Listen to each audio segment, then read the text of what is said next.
This video is on tools to improve work-life balance. So I'm going to talk a little bit about this at a high level, but then give two very specific protocols, both of which are supported by the scientific literature that I think can help you define a better balance, work-life harmony, work-life happiness, whatever you want to call it. So let's get into it. There was a story from a famous military general. I think his name was like Otto von Bismarck or something like that. I have to look it up.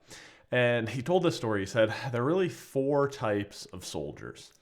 First, there are the dumb and lazy ones. But you may think, oh, we got to get rid of them. They're terrible. I said, no, leave them be. They do no harm. Then there are the smart and hardworking soldiers. They make tremendous middle managers. They'll work on things. They'll be productive. They'll be effective. They're great. Then there are the dumb but hardworking ones. They are a menace. They must be removed immediately.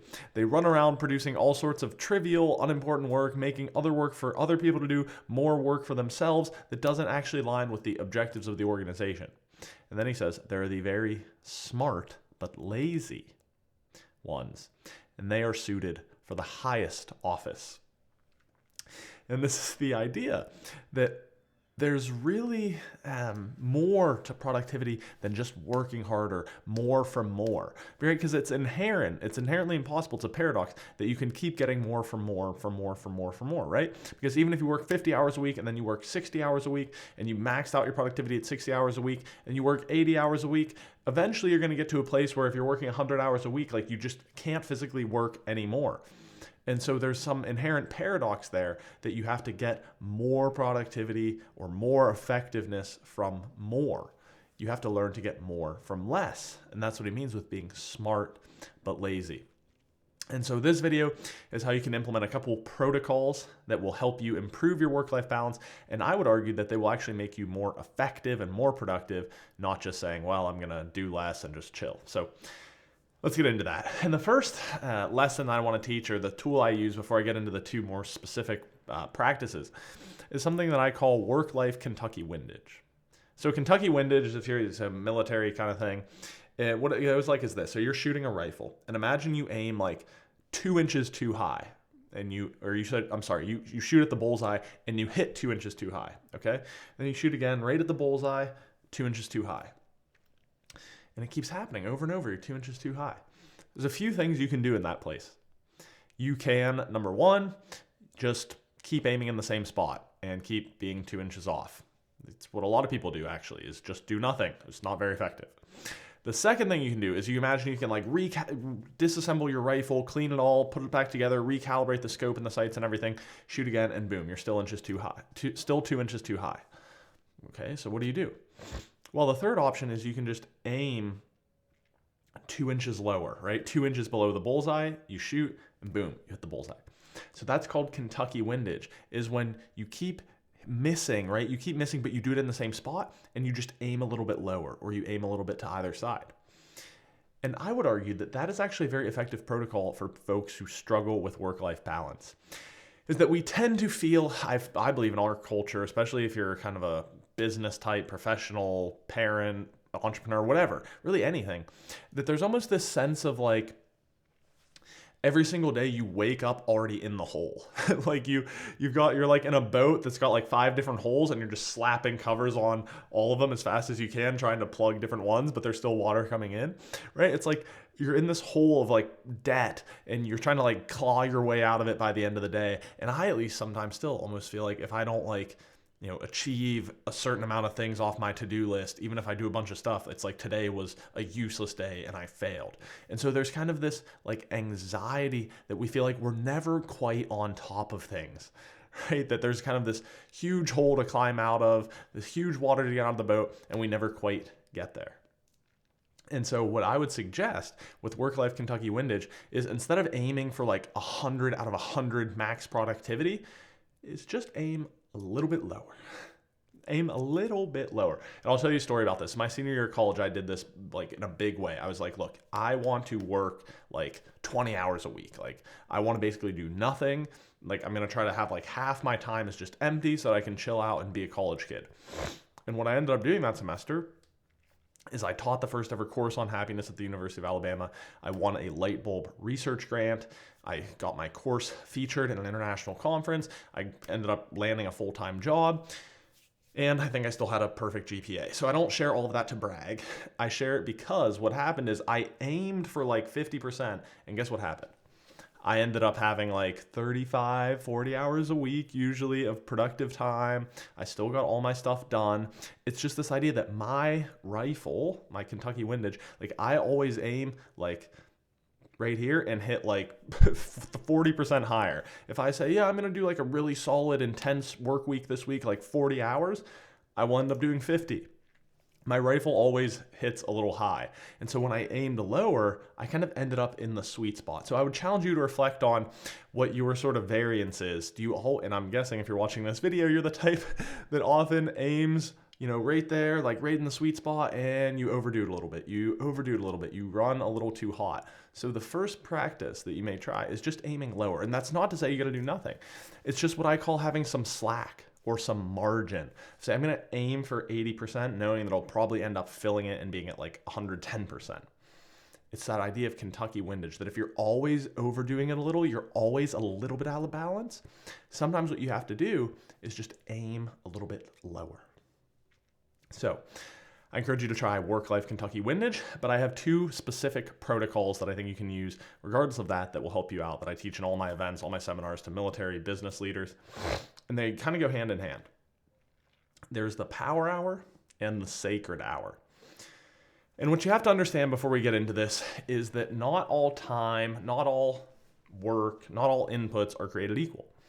In fact, there's a Pareto principle, the 80-20 rule, you've maybe heard of that states that oftentimes 20% of inputs lead to about 80% of outputs. And so think about it like this. You can think about this for productivity, but also for like happiness and the life part of work-life balance. If I say, hey, you can take a half day this week, fully paid, whatever, don't have to worry about work. Would you rather take it Tuesday from 8 a.m. to noon or Friday from 1 p.m. to 5 p.m.? It's like, obviously Friday. Well, why is that? Well, not all time's created equal. There's more fun stuff you can do to bridge into the weekend and everyone's hanging out and all that stuff. Whereas like Tuesday morning, what the hell are you going to do alone? Like you go for a walk and eat breakfast? So we see that not all time is created equal. And at the same time, if you were to think about your work, I would imagine that you can think of a handful of key activities that if you did them very consistently, they would account for the majority of your responsibilities. And in fact, we see this pattern everywhere. So when we look at even my work in the military, I know that 20%-ish of their recruiters generate 80% of new recruits. I know that in the businesses I work with, most of the time, 20% of their clients or 20% of their services account for 80% of their revenue. And you'll probably see this in other areas. If you look at cities, for instance, about 1% of cities accounts for 95% of the population. If you think about your clothing, probably 10 to 20% of your wardrobe is stuff that you wear 80% of the time, and the other stuff doesn't get used so much. So it doesn't always have to be 80-20. It doesn't always have to add to be 100, right? It's just the idea that a small amount of inputs lead to a disproportionate number of outputs. And so when you think about applying that, that sets us up to talk about the power hour and the sacred hour. So let's explore the power hour. This means basically protecting a little bit of time each day or each week for important but not necessarily urgent things. These are the things that often get crowded out by other priorities. We're running around, we're putting out fires. You ever feel like you go into your day with like, I got like one thing I want to do today, really important. And then at like 3 p.m., you're like finishing checking your email and you're like, what the hell just happened today? I didn't even start on that thing. Happens to me all the time. So what this principle is saying is, I'll give you a little bit of the research background and then we'll walk through setting it up, is that first we have to understand that there are really maybe 2 to 3 peak periods in a given day where you have an optimally high level of focus. I find that I really have like one. It's really for me from like 9:30 to 12:30-ish. Some people have a couple, and technically in the literature, there's really 3 potential times. But it's the idea that most of the time we have one sort of window where you know you're at your peak for focus, performance, for cognitive performance, etc. And so what you want to think about is first, when is that time for you? So now some of the research literature, I'll put a link down below, suggests that the optimal times for the highest amount of focus or motivation are about 30 minutes after waking, 3 hours after waking, and 11 hours after waking. So you can imagine if you get up at 7 a.m., that would be 7:30, 10 a.m., and about 6 p.m. I don't feel it so much with the 6 p.m. one, but definitely those first two, like early in the morning, I agree with. So that's the first thing, is try to think about when is your kind of peak focus, maybe 1 to 2, maybe 3 hours, and really keep that range in your mind. And the second thing you have to understand is actually, it's interesting how in the literature they distinguish between interruptions and distractions. So interruptions are things that kind of pull at your attention, but then you have to start working on them, whereas distractions are things that pull at your attention, but then you ignore them. But in either case, what we find from, again, I'll put a link to this other study down below, 57% of work environments have frequent interruption and distraction. And what's more, it takes on average an estimate of about 23 minutes to recover from an interruption or a distraction. So again, if something comes in and you have to check your phone, or you're trying to write and work on something important, and someone knocks on your door and says, "Hey, can I talk to you for a second?" After you redirect your attention back to the task at hand, often it takes about 23 minutes to drop back into the level of focus that you're at before. So you can imagine the toll that takes on your productivity, especially considering that about 57% of us spend time where we're frequently in environments with interruptions and distractions. Final piece of literature, and then we'll put these all together. It's called an implementation intention. Again, I'll put a study down below. But what this means is that simply by stating when, where, and often for how long we will do a certain task, it dramatically improves or increases our compliance rate. So the study they looked at with this was about a certain medical thing that you're supposed to do. It was like physical therapy to recover from a surgery. And they would tell people, hey, this is really important. If you want to be able to like walk again and be healthy, you got to do your PT exercises. The second group, they would tell them, hey, this is really important. You got to do this if you want to walk again. And by the way, when and where will you do this week? And they would maybe say like, oh, well, I'll do it, every other day right after lunch. Okay. The second group, simply by stating when and where they would do it, had I think it was 2 or 3 times the compliance rates. And that pattern exists within other studies, and it's just kind of common sense as well, that when you actually make the intention about when you will do it, you're way more likely to do it consistently. So a lot of times when we say, oh, I'm going to write that book, or I'm going to start reading more, or I'm going to make progress on this important work project, and we don't actually plan out when, where, and for how long we're going to work on it, what we find is it just keeps getting pushed on down the road, right? Doesn't that happen? So when we put this all together, here is the Power Hour protocol, is to first identify what is your maybe 1 to 2, maybe 3 hours. You could also do this a couple times a week. It doesn't have to be every single day, but let's just say every single day when you're at your peak focus. For me, again, it's probably about 9:30 to 10 a.m. And can you protect some amount of time in that window? It's going to vary based on your role and responsibilities, but even if it's just 1 hour, right, that time is yours. Ideally, it'll be 2 or 3. But it's protecting that time so that, remember what I said about the power of distraction and interruption, is that you can set yourself up to be in a area or a cognitive space where there's no distractions, there's no interruptions, there's no text, there's no people coming in. Some of the clients I've worked with on this before even put a sign up on their door that says Power Hour, urgent inquiries only. Whatever you need to do to create that container for focus so that you're not getting your attention diverted and spending 23 minutes recovering. So you have it at your peak time, you've created that container for optimal focus, and then finally, you have the implementation intention of putting that on your calendar, putting it on your planner, putting it on your schedule, whatever it is that you use to focus on, go back to the very beginning, I said the Pareto, the 80-20. What are the key little inputs that I could use to get to my output? So I'll give a few examples of how this could look. So if your thing is, hey, I want to write a book. Well, what's the Pareto 20% there? Obviously, it is just sitting down to actually write the chapters of the book. And so it may say, okay, well, I work a 9-to-5 job and my peak focus is, 10 a.m. So there's nothing I can do. Well, that's fine. It's not going to be a perfect system. So maybe what you do is you go to the office an hour early 5 days a week. And so from 8 to 9, that is your power hour where you sit there and you write. You're in a distraction-free zone. You're kind of hidden away so people don't see you and distract you. Whatever. There's your power hour. It could be, let's think, maybe you're a kind of senior manager in a decent-sized organization.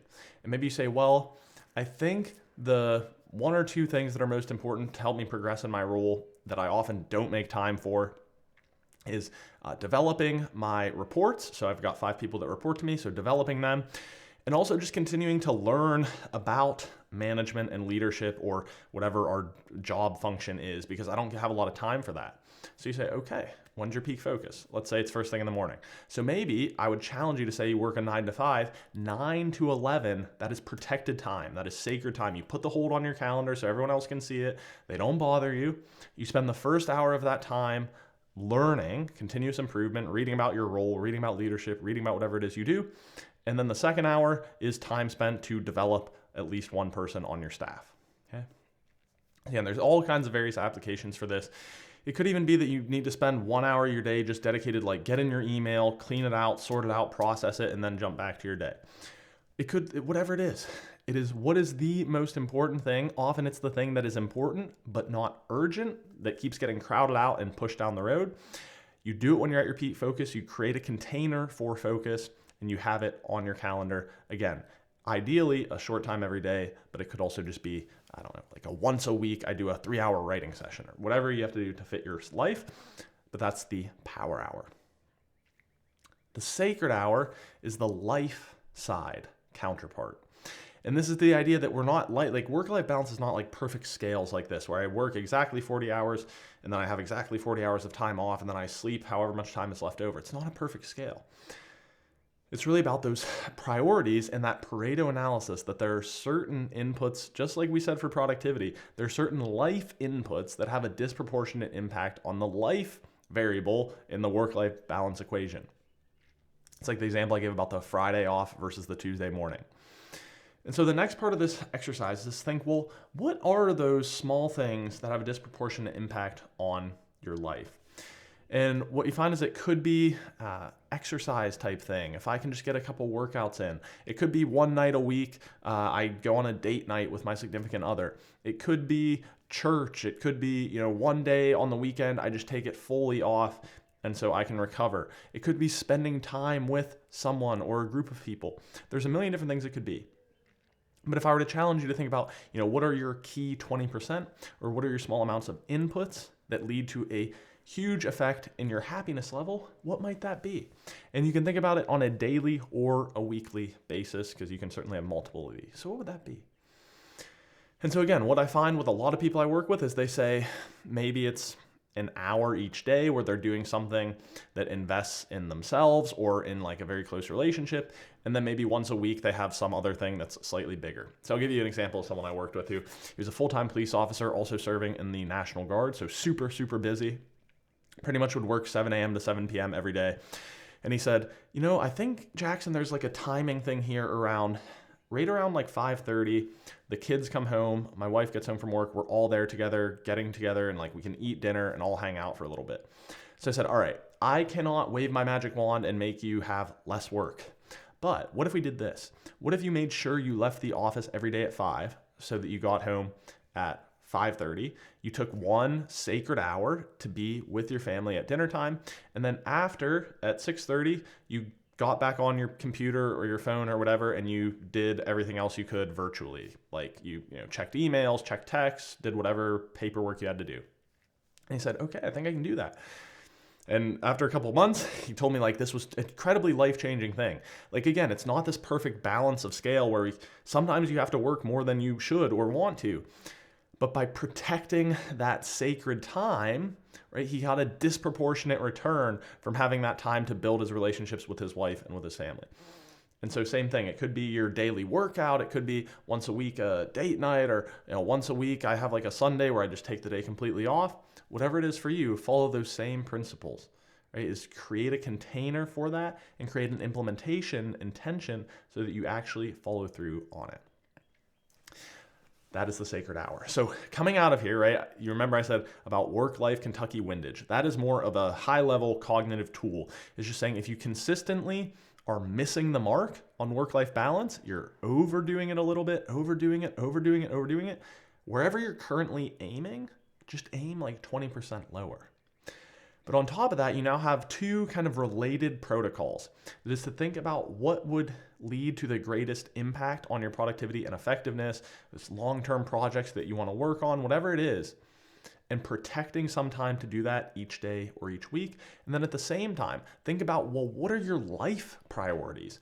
And you may not be able to get to all of them, but if you can get like the one or two at the very top, and again, use the same protocols to protect that time, make it sacred, and hit it consistently, what you're going to experience is that even if you're still working more than you want and it's not perfect work-life balance, you have much greater work-life harmony or work-life satisfaction because you're not losing sight of the things that matter most when it comes to the life side of the equation.